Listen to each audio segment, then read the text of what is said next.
Hey everyone! It's time for our review of Final Girl with the Core Rules, specifically Bad Times at Buddyland. So, now that I finished playing a run, I do have some thoughts. One, this game is a lot of fun. Now that I've kind of got the hang of it, I understand kind of what I'm doing. I do like this game. I love how it's packaged. I love the fact that this box is the game board, and like I would actually pick the right side. Set up like this, all this, all the, specific stuff. It even has these little, you know, sections to kind of tell you where you're supposed to put everything. I like that packaging. I like that setup. I like that feature. Um, I don't think the minis are necessary for this at all. I like the meeples that it comes with. They're very nice and feeling. I actually don't think the minis are necessary. Unless you're really into this game and you want to collect everything, obviously at that point get the minis. I don't think you need them. I do have some things I would change for my own playthroughs going forward. For instance, like that whole tableau. If you watch my playthrough video, you'll notice that in the bottom right, there's like all these cards laid out. I don't really need to do that when I'm playing by myself. I could just have them stacked up and I'll just leap through them to pick the ones I want to purchase when I'm playing. But yeah, rules were easy to follow. Once I got the swing of things, and you can kind of see that if you watch the playthrough video I did, you'll notice that I start speeding up as I get the hang of what I'm doing. The one thing I want to say this is, though, and it's specific to this, I don't think this is a good one to start with. Had I known how complicated the minion system in this game can get, and the fact that this specific version, which mimics again Five Nights at Freddy's and has all those animatronics, I would have gone with the Happy Camper one.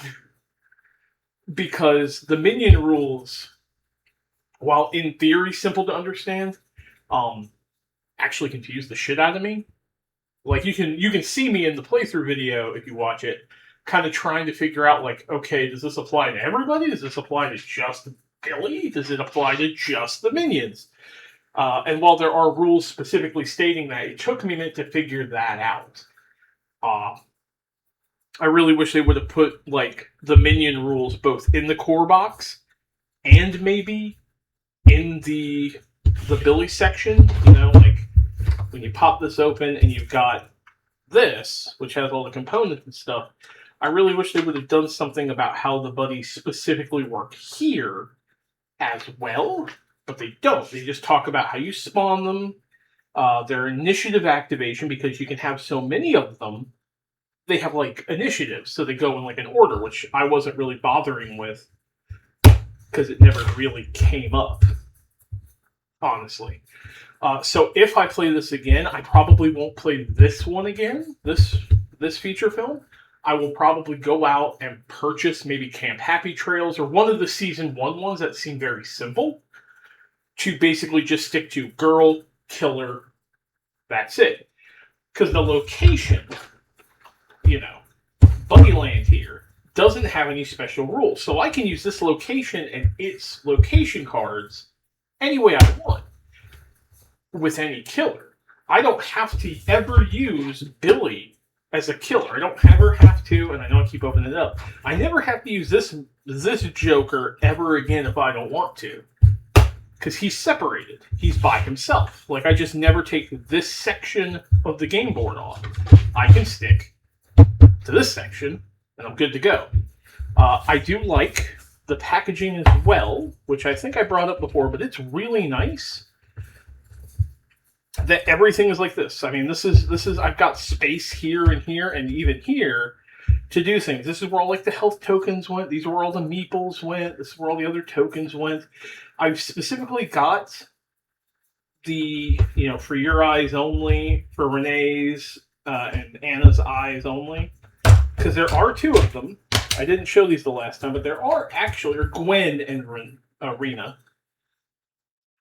But these specifically just say, survived a game with. So I don't know what that means, because, like, can I play? Do I just open that when I survive any game? Do I do it? Also, importantly, I did not use this. I have no idea what this companion app does. I specifically wanted to avoid using it to see how the game played as if you were just, pen, paper, you're out and about, you're trying your game out. That's what I wanted to do. So I still haven't tried the companion app. I might see if that makes things easier later. But overall, I do think this is worth playing if you're into solo board games. This is excellent. Just don't start with Bad Times at Buddyland. Start with Camp Happy Trails. The rule book is even written assuming you have Camp Happy Trails. It's assuming that's the thing. So, yeah. I might pick up Camp Happy Trails. It's like $20. If I do, I'll do another run of the game with Camp Happy Trails to see how I do. See if that changes my opinion overall. I do like this. I don't know how often I will play it. I personally am not a horror movie nerd. It's just not a theme I'm particularly into. But the mechanics of this was a lot of fun. So that's, I might explore some of Van Ryder's other games because they do a few other games like a hostage negotiation game and some other stuff. So give these guys a look. I will put a link again in the description box of this video for Final Girl on the Van Ryder website. But hey, thanks for watching. Check out the playthrough video if you haven't. If you want to see the game in action and see me kind of flub the rules and figure out what I'm doing, so you can get a better idea of how hard it might be for you to learn the game. And hey, be kind to each other, everybody, and I'll see you on the next one. Take care. Yeah. Yup.